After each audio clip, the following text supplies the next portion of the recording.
Assalamualaikum warahmatullahi ta'ala wabarakatuh. Alhamdulillahirabbil alamin. Allahumma shalli ala sayyidina Muhammad wa ala ali sayyidina Muhammad. Sahabat Quran yang berbahagia, alhamdulillah dengan izin dan ridha Allah serta dengan syafaat Rasulullah Sallallahu Alaihi Wasallam kita bisa bertemu kembali dalam kajian energiologi Al-Quran pada episode yang ke-8 dalam tema Hakikat Al-Quran Perspektif Ilmu Energi. Pada episode ke-6 kita sudah membahas tentang 7 lapisan Al-Quran, yaitu lapisan teks atau tulisan, lapisan bunyi atau lapisan lafaz, lapisan arti atau terjemah, terus lapisan asbabun nuzul yang keempat, lapisan makna atau tafsir, lapisan yang kelimanya, lapisan gizi Al-Quran atau kandungan nilai dan kandungan hukum, dan terakhir lapisan energi. Setiap lapisan ada disiplin ilmunya masing-masing. Alif Lam Mim. Dzalikal kitabu la raiba fihi hudal lil muttaqin. Alif Lam Mim, itulah kitab tentang energi yang tidak ada keraguan di dalamnya, menjadi petunjuk bagi orang-orang yang bertakwa. Al-Baqarah ayat 1. Al-Quran adalah kitab tentang energi yang jika orang bertakwa menggunakan energi Al-Quran itu, maka dia akan menjadi petunjuk atau menunjuki jalan kebenaran, jalan kedamaian, jalan kebahagiaan, dan jalan keabadian. Dari ayat di atas bahwa sebenarnya keberadaan energi Al-Quran tersebut tidak perlu diragukan lagi. La raiba fihi. Bagi yang meragukannya adalah sebuah kerugian dan penderitaan. Tetapi sayang memang kebanyakan manusia tidak beriman. Bisa jadi karena kebodohan, atau mungkin keegoannya. Alif Lam Mim Ra.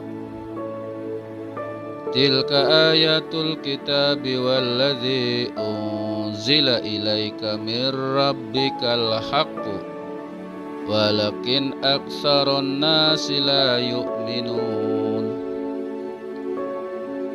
Alif Lam Mim Ra, itulah energinya Al-Quran yang diturunkan padamu dari Tuhanmu sebagai kebenaran. Tetapi kebanyakan manusia tidak beriman. Ar-Ra'd ayat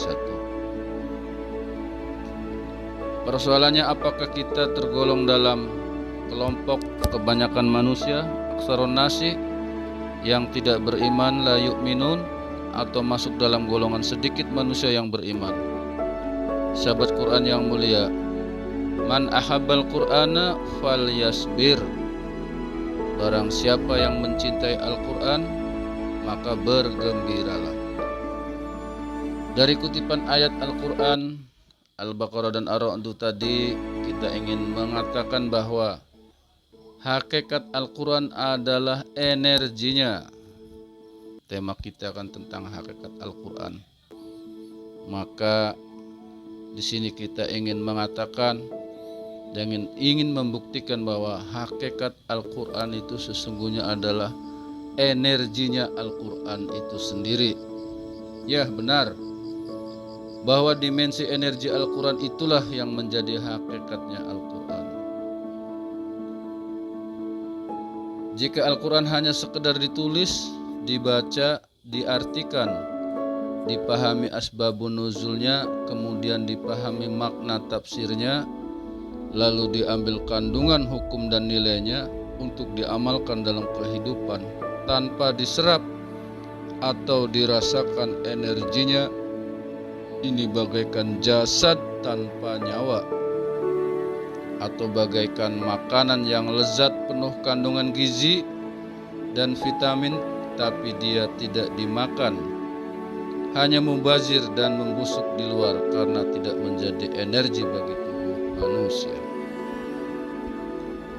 Iqra'ul Qur'ana wartaqi, bacalah Al-Quran dan naiklah pada lapisannya. Pada episode ke-6 kita sudah melukiskan lapisan-lapisan Al-Quran yang terdiri dari 7 lapisan. Lapisan energi adalah berada pada lapisan ke-7, lapisan terakhir. Maka lapisan terakhir inilah merupakan hakikatnya Al-Quran. Jika kita analogikan pada HP Android, sekalipun kita punya HP Android yang bagus, mahal, ada kartunya, ada sinyalnya bagus, tetapi tidak punya kuota atau paket data, maka sia-sia saja HP Android tersebut. Tidak bisa digunakan untuk mengakses data, WA, FB, internetan, Instagram, Google, TikTok, YouTube, Telegram, dan mencari ilmu pengetahuan atau informasi berita dan lain-lain. Hakikat Al-Quran yakni energinya adalah bagaikan kuota atau paket data pada Android. Tanpa energinya Al-Quran, maka orang beriman akan kesusahan mengakses data pengetahuan, mengakses ketenangan dan kebahagiaan hidup, apalagi berkomunikasi dengan Tuhannya. Sahabat Quran yang budiman, berbicara tentang hakikat. Hakikat itu berasal dari akar kata hak yang secara harfiah memiliki arti kata benar, asli, otentik, nyata. Maka ketika kita berbicara tentang hakikat Al-Quran, ya berarti kita sedang berusaha mencari rahasia kebenaran Al-Quran, atau kenyataan sebenarnya dari Al-Quran itu apa. Jika kita kembali lagi pada episode ke-6 tentang lapisan Al-Quran yang terdiri dari 7 lapis, maka seharusnya kebenaran Al-Quran juga melampaui 7 kebenaran, yaitu kebenaran tulisannya, kebenaran bacaannya, kebenaran artinya, kebenaran asbabun nuzulnya, kebenaran maknanya, kebenaran kandungan hukum atau kandungan nilainya, dan terakhir adalah kebenaran energinya sebagai puncak lapisan kebenaran Al-Quran. Energi Al-Quran sebagai lapisan terakhir sesungguhnya memberikan frekuensi atau getaran dan vibrasi atau efek pengaruh pada setiap lapisan berupa keindahan, keagungan, serta kemukjizatan Al-Quran. Sehingga di sini kita berani mengambil sebuah natijah atau kesimpulan bahwa setidaknya ada 2 hakikat Al-Quran itu. Hakikatnya ada 2, yakni hakikat formal dan hakikat secara material. Secara formal, hakikatnya Al-Quran adalah energinya atau lapisan puncak dari Al-Quran, sebab energinya tersebut memancarkan vibrasi pada lapisan-lapisan di bawahnya hingga ke lapisan pertama. Tetapi di sisi lain, secara material, hakikat Al-Quran itu adalah keindahan, keagungan, dan kemukjizatan Al-Quran yang bisa ditemukan dan dirasakan pada tiap lapisan Al-Quran. Di luar semua itu, kita boleh saja beranggapan dan berkeyakinan bahwa vibrasi energi Al-Quran itu mewujud menjadi keindahan, keagungan, dan kemukjizatan Al-Quran. Maka siapa yang mencintai Al-Quran, bergembiralah dia. Man ahabbal Qur'ana falyasbir. Siapa yang mencintai Al-Quran, bergembiralah dia dengan keindahan, keagungan, dan kemukjizatan Al-Quran. Sekalipun kita baru sanggup mencintai Al-Quran pada lapisan pertama, yakni tulisannya, teksnya, maka bergembiralah, karena pada lapisan pertama pun sudah mengandung keindahan, keagungan, dan kemukjizatan Al-Quran. Tapi alangkah bijaknya jika kita berkenan menaiki tiap lapisan sebagaimana kata Nabi, wartaqi, naiklah. Kenapa Al-Quran itu memiliki energi, frekuensi dan vibrasi di satu sisi, sementara pada sisi lain memiliki keindahan, keagungan dan kemujizatan? Tentu jawabannya adalah karena Al-Quran bersumber dari Allah sebagai wahyu Sang Pencipta, dan Dia sendiri yang menjaga dan memeliharanya. Inna nahnu nazzalna dzikra wa inna lahu lahafizun. Sesungguhnya kamilah yang menurunkan Al-Quran, dan sesungguhnya kami benar-benar memeliharanya. Surat Al-Hijr ayat 9. Karena hakikat Al-Quran inilah, jika seluruh jin dan manusia bersatu dan bekerja sama saling membantu untuk membuat semisal Al-Quran, maka tidak akan mampu mereka. Qul la in istama'atil insu wal jinnu ala ayyatu bimisli hadzal qur'ana la ya'tuna bimislihi walau kana ba'duhum li ba'din zahiran. Katakanlah, sungguh seandainya manusia dan jin berkumpul untuk membuat hal yang serupa dengan Al-Quran ini, mereka tidak akan dapat membuat hal yang serupa dengannya Al-Quran, sekalipun mereka saling membantu satu sama lain. Surat Al-Isra ayat 88. Secara sederhananya, kenapa Al-Quran tidak bisa dibuat atau ditiru oleh manusia dan jin? Ya, sebab Al-Quran mengandung energi yang sangat dahsyat, di mana energi ini hanya bersumber dari Allah Subhanahu wa Ta'ala. Sahabat Quran yang berbahagia, manusia memang tidak bisa membuat semisal Al-Quran, tetapi manusia bisa menerima atau menampung hakikatnya Al-Quran, yakni energinya. Lebih jelasnya lagi bisa diulang kembali pada kajian episode kedua. Kenapa manusia bisa menampung Al-Quran, sementara gunung dan bumi jika menerima Al-Quran ini akan hancur dan berpecah belah. Bal huwa ayatum bayyinatun fi suduril ladzina utul ilma wa ma yajhadu bi ayatina illa zalimun. Sebenarnya Al-Quran itu energi yang nyata di dalam dada orang yang berilmu. Kita ulangi, sebenarnya Al-Quran itu energi yang sangat nyata di dalam dada orang yang berilmu. Bal huwa ayatum bayyinatun fi suduril ladzina utul ilmu. Hanya orang-orang yang zalim yang mengingkari energinya Al-Quran itu. Wa ma yajhadu bi ayatina illa zalimun.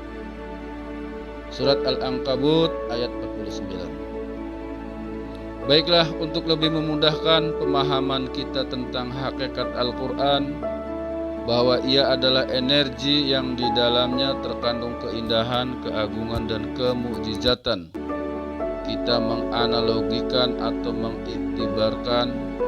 mengibaratkan sebuah puzzle. Kita tahu bahwa puzzle adalah sebuah permainan teka-teki bongkar pasang berupa penyusunan kepingan-kepingan dengan beragam bentuk untuk membentuk satu gambar yang utuh. Puzzle ini adalah permainan anak-anak, walaupun sekali-kali orang tua ikut juga memainkannya, karena memang menarik dan bikin penasaran. Nah, tentunya ketika anak-anak ini menyusun kepingan puzzle tersebut membutuhkan energi, sebab menguras pemikiran anak. Tetapi jika sudah tersusun sesuai gambar, maka akan menimbulkan rasa kepuasan atau keindahan tersendiri bagi anak tersebut. Kembali ke Al-Quran, bahwa Al-Quran dalam konteks puzzle ini adalah energi untuk menjawab teka-teki dari Allah berupa bongkar pasang kepingan-kepingan ayat untuk membentuk suatu gambar yang utuh. Contohnya, teka-teki gambaran yang utuh tentang orang yang bertakwa. Gambaran orang yang bertakwa itu bagaimana? Ini adalah teka-teki dari Allah yang harus kita jawab dengan cara menyusun kepingan-kepingan ayatnya yang bermuatan energi. Gambaran puzzle tentang orang bertakwa ini misalnya termaktub dalam surat Al-Baqarah ayat 177.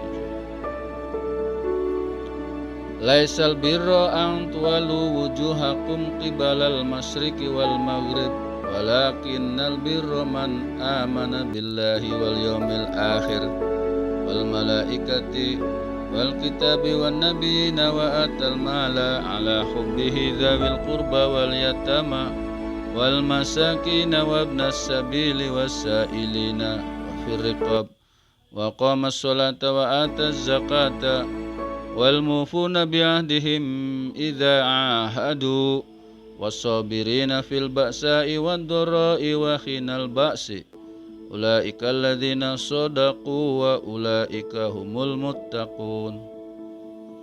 Kebajikan itu bukanlah menghadapkan wajahmu ke arah timur dan ke arah barat, tetapi kebajikan itu adalah beriman kepada Allah, hari kiamat, malaikat-malaikat, kitab-kitab dan para nabi. Kebajikan juga adalah memberikan harta yang dicintainya kepada kerabat, anak yatim, orang-orang miskin, orang-orang yang dalam perjalanan, peminta-minta, dan untuk memerdekakan budak. Kebajikan juga adalah melaksanakan sholat dan menunaikan zakat.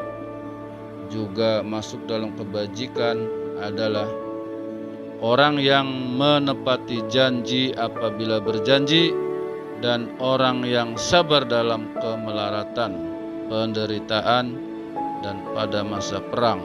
Mereka itulah orang-orang yang benar, dan mereka itulah orang-orang yang bertakwa. Pada ayat di atas diterangkan gambaran utuh tentang orang bertakwa. Maka kepingan-kepingan ayat di atas harus kita susun bagaikan puzzle untuk menjawab teka-teki tentang orang bertakwa yang seutuhnya.